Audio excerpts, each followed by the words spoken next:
Masjid Raya Sumatera Barat di Kota Padang dinobatkan sebagai masjid dengan desain arsitektur terbaik di dunia. Penghargaan itu datang dari Abdul Latif Al-Fauzan Award atau AFAMA beberapa waktu lalu. Inilah penampakan megahnya Masjid Raya Sumatera Barat di Kota Padang. Salah satu yang paling mencolok dari masjid ini adalah tidak adanya kubah. Sebagai gantinya, atap masjid didesain berupa atap segi empat dengan tiap sudut menjulang ke langit seperti rumah gadang. Selain itu, Masjid Raya Sumatera Barat memasukkan unsur budaya khas Minang, ditunjukkan dari atap dan corak ukiran Minangkabau di dinding-dindingnya.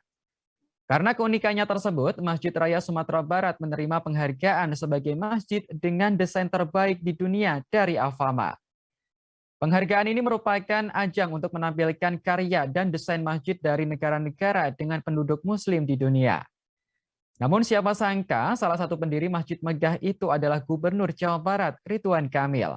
Sementara arsitek di balik masjid itu adalah Rizal Muslimin, prinsipal arsitek dari PT Urban. Selain itu juga ada PT Pentarekayasa sebagai penyusun DID. Adapun peletakan batu pertama masjid tersebut dilakukan pada 21 Desember 2007 oleh Gubernur Sumatera Barat waktu itu, Gamawan Fauzi.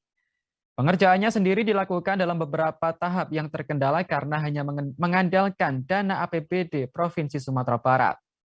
Dari laman resmi Instagram Abdul Latif Al-Fauzan Award, desain atap dan dinding yang terbuka disebut mampu membawa angin masuk ke dalam masjid.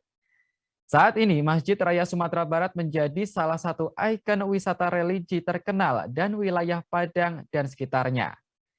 Selain Masjid Raya Sumatera Barat, ada beberapa masjid dari negara lain yang menjadi pemenang.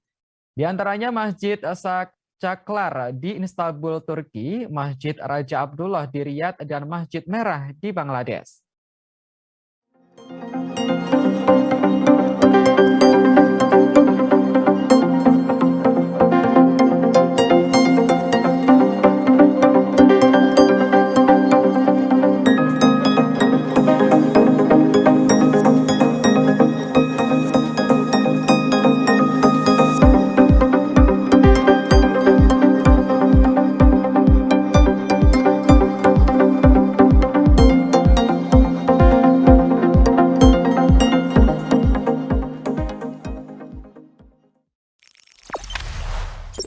Jangan lupa subscribe, share, komen, dan like ya.